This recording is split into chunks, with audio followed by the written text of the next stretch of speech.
I want to get to my guest because I've been waiting to talk to this man. My next guest won a boxing gold medal for the U.S. at just 19 years of age during the 1992 Olympic Games. He went on to become one of the most successful boxers in history, winning 11 world titles across 6 different weight classes. Since then, he's become one of the most successful boxing promoters in history. Please welcome to the show the pride of East L.A., the golden boy himself, the one and only Oscar De La Hoya. Oscar, what's going on, my man? How you doing? How's everything? All good, my man. All good. Just here having fun promoting Ryan Garcia, Devin Haney. So it's all good. The first order of business, just to give props to you, because you and I have known each other for years. We've talked on so many occasions over the years, and everybody knew that once you'd retire from boxing and you wanted to get into this thing, you had such a love and affinity and a respect for the boxing game, and you wanted the people to get the fights that they wanted to see. You were really, really aspiring at the time. It was about Don King. It was about Bob Arum, Top Rank, and stuff like that. And Golden Boy Promotions has definitely established itself as a major player. How do you feel about where Golden Boy Promotions is at this moment in time in the boxing game? And did you ever think you'd get to this point?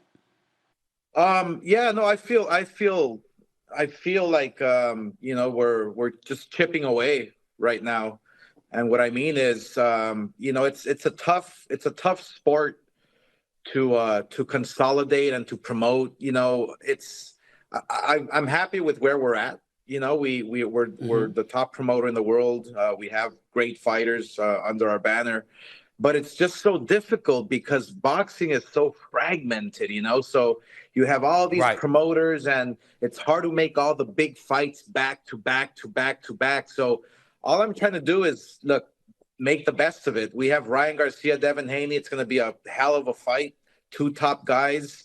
I just try to do, work with what I have and just, wish for the best. But, look, my objective here as a promoter is to, one day get into the International Boxing Hall of Fame, and hopefully be the first one to be inducted, as a fighter and as a promoter. So that's my goal. Wow. I think you're going to achieve that goal, to be quite honest with you. I ain't going to lie to you. I think you should have already achieved that goal. What the hell's taking them so long? They should have been called you, as far as I'm concerned. They should have been called you. But Oscar, let's go to Devin Haney and Ryan Garcia. I think the thing about it, if you're a boxing purist, you're loving this fight, you're looking forward to this fight. The flip side to it, however, is that that's just when you're looking at boxing. When you look at the personality that is Ryan Garcia, he's somebody that I root for, by the way. I don't root against him. I think that overall he's a good kid. He's got tremendous skills. But he has been a bit wild lately. You've seen him on Instagram. You've seen him on social media. You've seen some of the things he said about you and Golden Boy 1 minute. The next minute he's loving y'all, and then he's talking about something else. I don't blame him for going on after getting, pushed out of the Mets game the other day. But what's going on with Ryan Garcia? What has been going on with Ryan Garcia? Well, from what I know is, look, every time I see him, he's in great spirits. Every time I'm with him, he's working out, he's training, he's in great shape. I mean, don't get me wrong. He's taking this fight, super serious. What he does outside the ring with his social media and, what he tells me is that he's selling the fight, and whether it's right or wrong, that's not for me to judge. He's his own person. He's his own man. He makes his own choices, but this fight is catching fire, and it's not because of what Devin's doing, because Devin brings a lot to the table. He's world champion and all that, but Ryan Garcia is just taking it over the top. I mean, this fight's going to be probably one of the top 5 pay-per-view fights in the history. So we're tracking there. So I just think that. I think that Ryan, just has to stay focused. He is training. Let me tell you, he's in great shape. I mean, don't get me wrong. He's in great shape, but just, you just have to calm it down a bit. Well, I definitely think he has to calm it down a bit, and he looks in great physical shape. But the New York State Athletic Commission literally requested a mental health evaluation. Right. That didn't have you concerned at all? It was concerning from the commission. I didn't really understand, why they would do that. I mean, yeah, they take a look at a few posts, but that's just a couple of posts that he's throwing out there.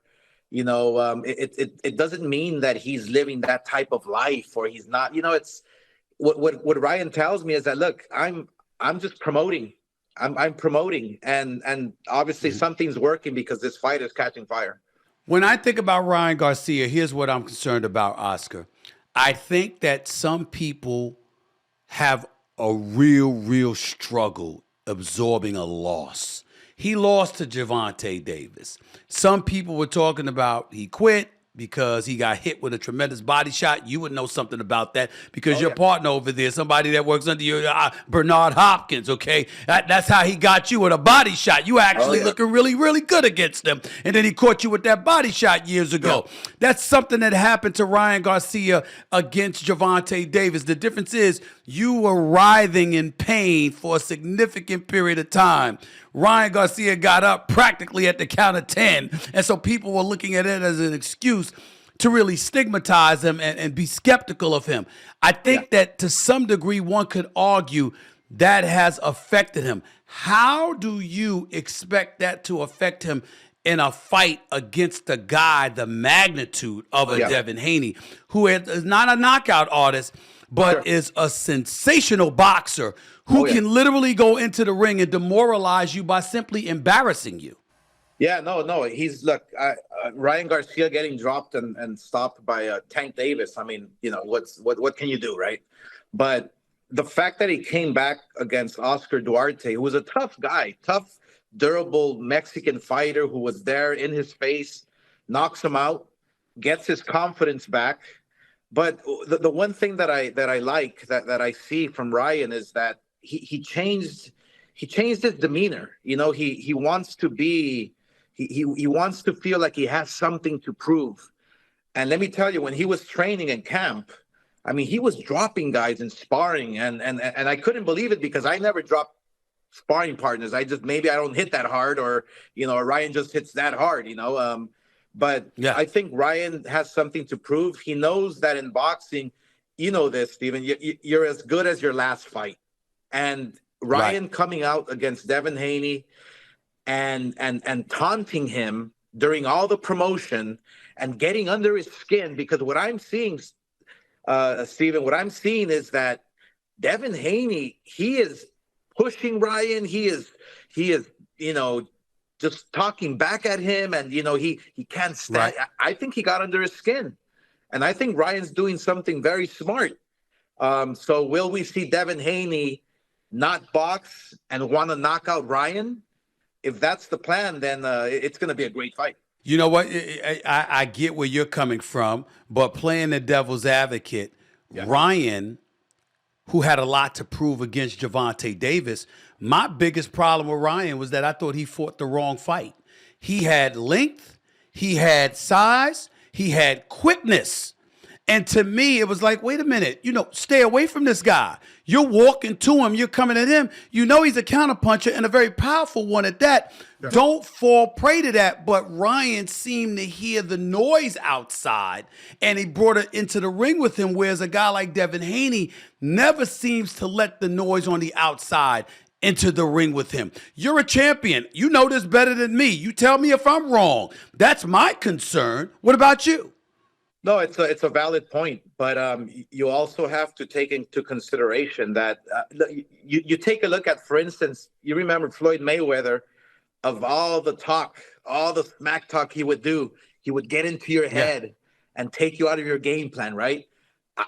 I see Orion doing that to Devin. It's pretty odd, and I know where you're coming from, because Devin is a professional. He's in the gym every day. He's focused. He's laser focused 1,000%. But what I saw during the Empire State face-off, and when Devin pushed him, and the things that Ryan is saying to him, I just felt that Devin is rattled a bit, and that's actually a positive for Ryan. But again, you're facing Devin, who is a machine. He's a guy who loves boxing, breathes boxing, eats boxing, and sleeps boxing. So he's a professional, but I think that once that first bell rings, it's going to be so intense. And keep in mind that these guys fought 6 times in the amateur, and they're 3-3. So, Yeah.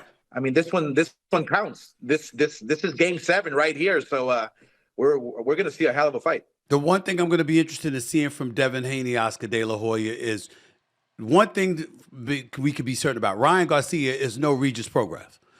I mean, he's not that guy. I mean, that guy that Devin Haney last fought, I mean, Devin Haney completely outclassed him. He wasn't even in the same stratosphere as Haney. I don't think that's going to be the case with Ryan. My question to you would be this.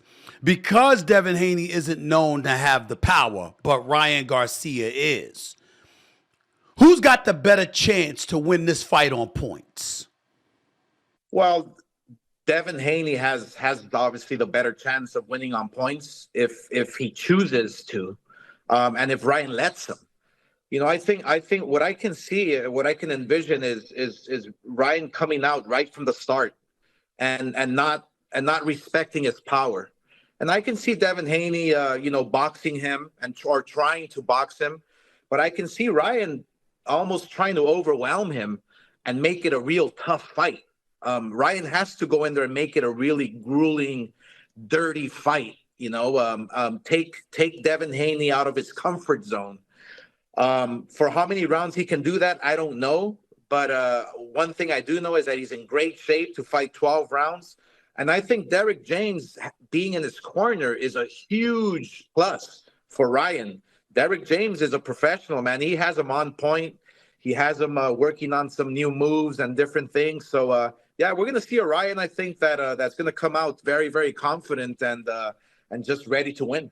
Respectfully, did you just bring up the same Derek James that was in Errol Spence Jr.'s corner against Terence Crawford? Is that the same guy? That's the same guy. Exactly. That's the same guy. But let me tell you, he does.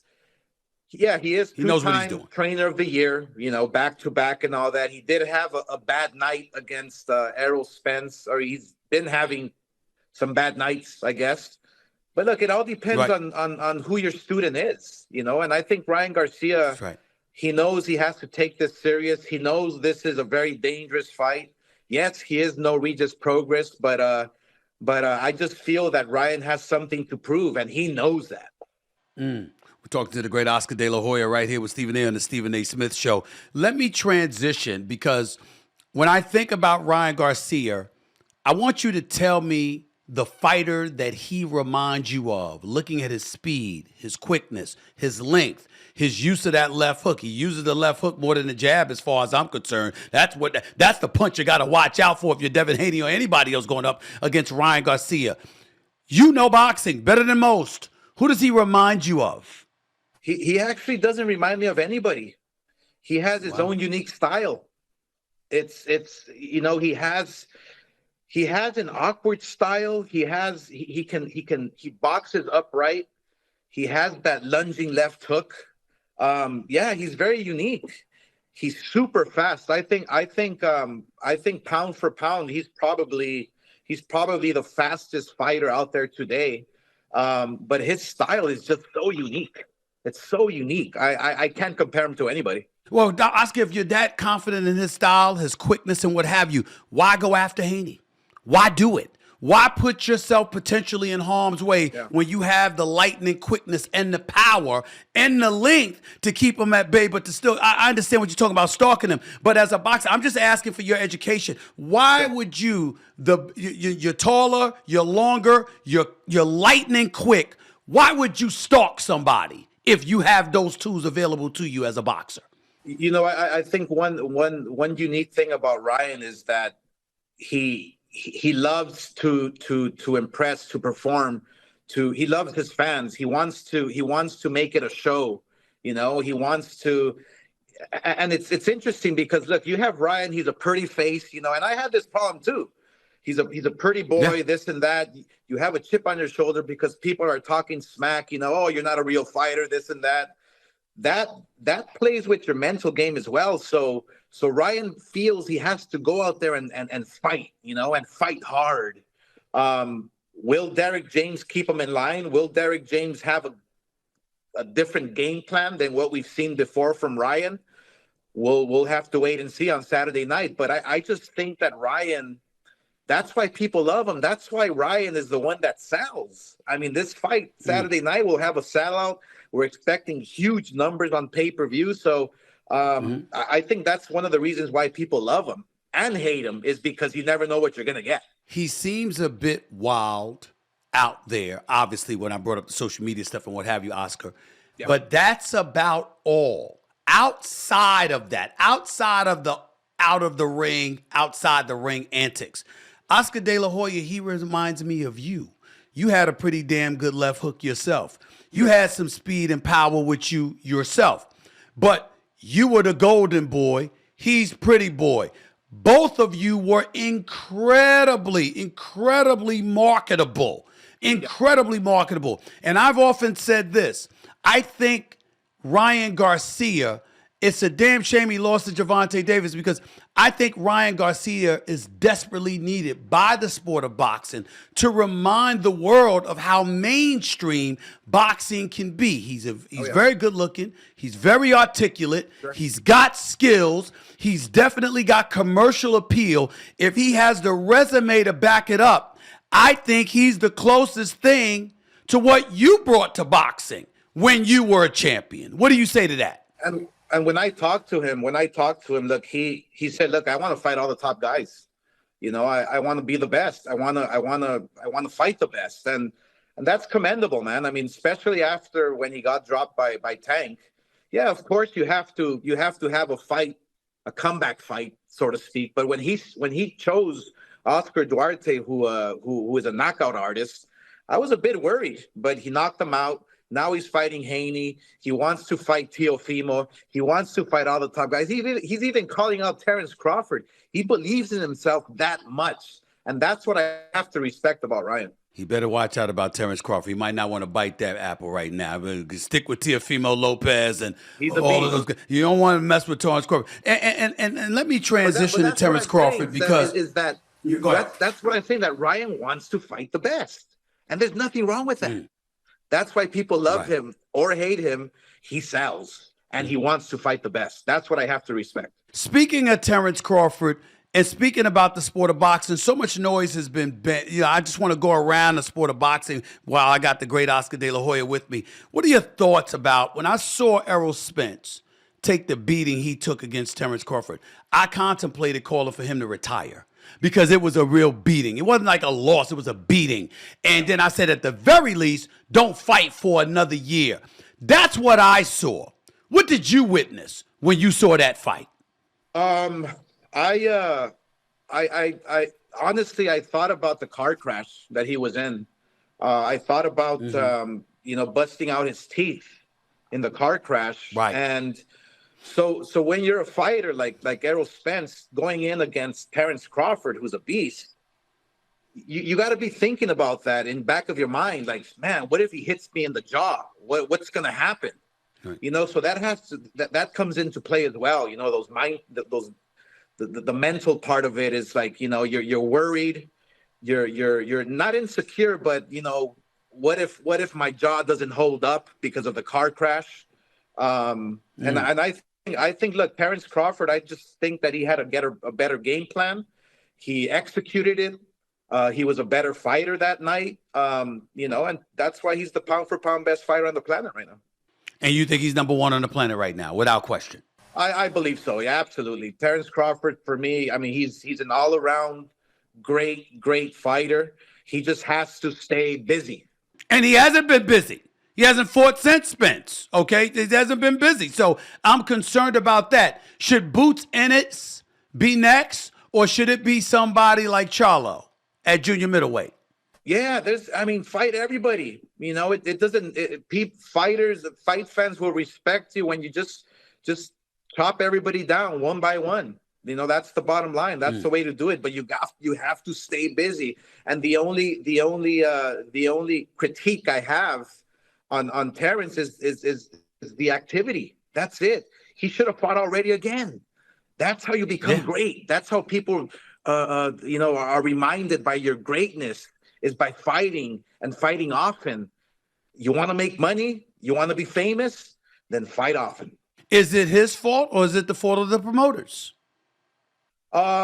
He doesn't have a promoter, I believe. But look, fighters, if they want to fight against the best, guess what? The promoters are going to make the fights. That's just the bottom line. I've been advocating very long now to promoters, to work together, and it's been happening. We've been getting some good fights, and hopefully it stays that way. But that's the frustration you asked me earlier. That's the frustration that I have as a promoter of not making these fights, is because it's so fragmented. But hopefully one day we will all get along. What the hell can people like myself and others? We don't ask this question in the media, but damn it, I'm going to ask. What can we do to help? What can we do to help Oscar De La Hoya, Al Heyman, and everybody else in between to give us the fight that we want to see? Because give the UFC credit for this much. Above all else, most of the time you're going to get the fights you want to see when you want to see it. You're not prisoners to the promoters. You're not prisoners to the fighters, whoever's at fault. What can we do as media members to make sure to rectify this situation and get the fights we want to see when we want to see them? Just keep on doing what you're doing. Steven, is just be loud and call them out. We have to call them out. And fighters, believe me, fighters want to fight. It's a matter of, look, you have networks, you have promoters, you have managers as well. And sometimes the fighters, they think that they deserve all this money. Look, fighters in the UFC are making what they make. They're under one umbrella. Dana White has been, he did a great job in consolidating everything under one roof. And therefore you get all the fights. And the one problem is that sometimes, look, fighters in boxing, they're making now 30, 40, $50 million, $100 million. And it's crazy. But the one thing that you have to remind yourself about is that there's not too many fights out there like that are going to pay you 50, 60, $100 million. So every fighter tries to wait for the right opportunity, and therefore they fight one time a year and this and that. No, just fight often. I remember when I fought on HBO back in the day, I would fight a pay-per-view, make my $40, $50 million, and then go back to HBO and make $2, $3 million. I had no ego. May 4th, Munguia. That's one of your fighters. Is it not true, Oscar? Isn't that one of your fighters? Let me ask you this question. I was upset about that fight because initially my thought was, I can't believe that Canelo Alvarez hasn't given David Benavidez a fight. The fights, again, that we want to see. You coming out, you're fighting a Charlo, moving up 2 weight classes to fight you, and Benavidez waiting right there. But then somebody called me and said, excuse me, Stephen A., have you seen Munguia? I mean, this brother can fight now. Talk to me about him and that fight you've got coming up May 4th. Yeah, that's a big fight against the king of boxing. He calls himself. It's going to be a great fight. Jaime Munguia he's just your classic, Mexican style warrior. Comes forward. He now got with Freddie Roach, who is now teaching him footwork and head movement. We saw him fight against John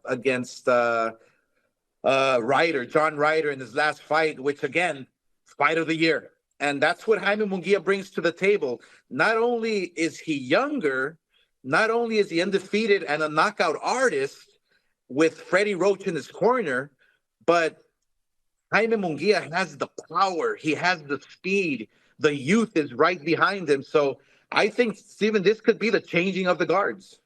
43-0, 34 KOs. I said to myself, excuse me, I want to see this kid. I've heard he's only 27 years of age, Mexican. Obviously, you're Canelo Alvarez. This should be a tough matchup because Canelo Alvarez hasn't looked the way that we thought he should look. How do you feel about him? You talked about activity. He's fought a couple of times, maybe a few times a year on time to time. He's went up to light heavyweight, lost to Bivol, obviously, came back down to super middleweight, won that title, what have you, fought against Charlo, who was an undersized individual that he stalked from the second round throughout the fight. How are you feeling right now as a former champion about Canelo Alvarez and how he's conducting himself as a champion as it pertains to getting into the ring against top-notch opponents? Well, it's disappointing. Obviously, you say conducting himself as a champion. I mean, he's not. He's not conducting himself as a champion. Look, I mean, everybody's been asking for the Benavidez fight. I, as a fighter, as a promoter, I do not understand why that fight doesn't happen. It's mind-boggling to me because I always, as you know, I always fought the very best, and I loved fighting the best. But and everybody wants to see David and Canelo, and that's the big mega fight to make. But I seriously think that Canelo right now is on the decline. I mean, he has 60 plus fights. He's been fighting professional since he was like 15 years old. He's had surgeries everywhere in his shoulders, his knees. I'm telling you, Cinco de Mayo weekend, I think we're going to see something special from Jaime Munguia. And Munguia, and the guy's only 27 years of age, so if he wins, he's going to be a new star, particularly if he pulls it off by taking down Canelo Alvarez. I mean, that'll be the biggest fight of his career, no question about it. We're looking forward to that. Your thoughts about the one and only Jake Paul going up against a guy 30 years older than him and Mike Tyson, who's going to be who's 57 years old, Oscar De La Hoya. Your thoughts about that? Well, look, I've actually respected Jake Paul, for what he's done, attracted the younger eyeballs to the sport of boxing, and he actually loves boxing. He wants to become world champion, and I respect that, but when he fights the real fights, when he fights the real fighters, I don't respect the fact that, now he's fighting Tyson, because I love Tyson. I mean, I'm wearing his shirt right now. I love Tyson, but it's dangerous. I mean, it's dangerous for Tyson. It's dangerous for Jake Paul. I think it's going to be a fun, entertaining fight to watch. I mean, they're going to wear headgear and bigger gloves. But look, my only critique to Jake Paul is, if you want to become a world champion, a real fighter, and respected in our sport, then take the route that everybody takes, and that's fighting the top 20, top 10, top 5, and eventually becoming mandatory and world champion. Then we'll see what you have. But you can't take the route fighting Mike Tyson and think that the fans are going to respect you. So, he's kind of like caught in a double-edged sword here. He loves the sport. He's fighting a legend. He's going to make a lot of money. Good for him. But if you want to be world champion and respected in our sport, you have to go through the process. How did you feel about what your partner Bernard Hopkins had to say about this? He said he wouldn't even watch it. He said he was upset that it was even taking place, that he was worried Mike Tyson's 57 years of age. He doesn't like it one bit. Are your feelings similar to Bernard Hopkins? We all respect Bernard Hopkins. We all respect his. I mean, he's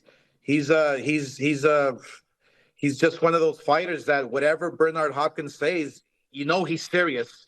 He means it. And we're all not scared for Tyson, but we're just worried because Tyson's not 20 anymore. That's true. Let me switch to a far more sad situation right now, a very concerning situation. Undefeated heavyweight boxer Artie Ndembo, 8-0, 7-0 KOs. Sustained heavy injuries in a first-round knockout loss to Nestor Santana. He's now in a coma fighting for his life. Your thoughts about that and what, if anything, it should say about the sport of boxing? No, it's a dangerous sport. Any contact sport is a very dangerous sport. And that's why, obviously, you have commissions. That's why you have rules and regulations.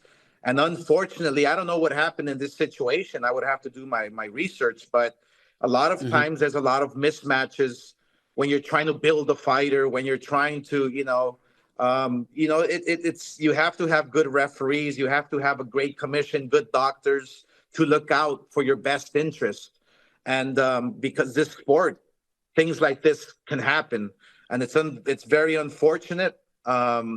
But this is what we sign up for. This is what we love. This is what we get into the ring knowing that anything can happen. I mean, literally, Stefan, when we sign the contracts, when we there's language there that you're literally signing your life away. I mean, that's and it's Right. it's very unfortunate that in some states or some countries, they don't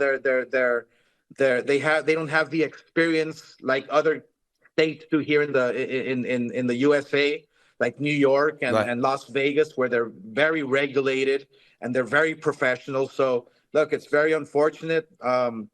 It's very heartfelt. It's like one of our own is fighting for his life, and so prayers to him. But yeah, I just think that boxing is one of the most dangerous sports out there. No question. And before I let you get on out of here, last question, because I don't care what sport, what pugilistic sport it is. Everybody loves the knockout. I always tell people at the UFC all the time. You can see chokeholds, you can see people tapping out, you can see kicks or whatever. But but a punch, getting knocked out with a punch is an addiction that exists in America. Americans love to see that without question, as well as various other parts of this world. When you think about all of that, and Golden Boy Promotions is in the middle of it all as the elite boxing promotion, one of the elite boxing promoters in the world. How are you feeling right now? I asked you this earlier about the state of boxing, but the state of Golden Boy Promotions and what you're planning on doing moving forward, not just with yourself, but with other promoters as well. What do you believe you're going to be able to do, rather, for the sport of boxing moving forward? Well, I'm going to keep beating the drum and telling promoters to work together. I'm pleading them to work together. Let's make the big fights happen, and it's happening. It's working. It'll take time, but I just look. We've worked with Bob Arum, we've worked with Al Heyman, we've worked with every promoter out there. We even work with different networks. Because that's what the fans want to see. The best fights happen. So I'm going to just keep on chipping away. I think boxing right now is in a good place. We just have to continue to march forward, continue to make the big fights, continue to beat the drum. And I think it's up to the fighters. Fighters have to ask for these big fights. They have to also be fair with one another, in terms of negotiations. For instance, Ryan Garcia and Devin Haney. I made this fight in literally a day. It was so easy, so pleasant to work with Bill Haney, with Ryan Garcia. We made this fight quick. Why? Because they want to fight each other.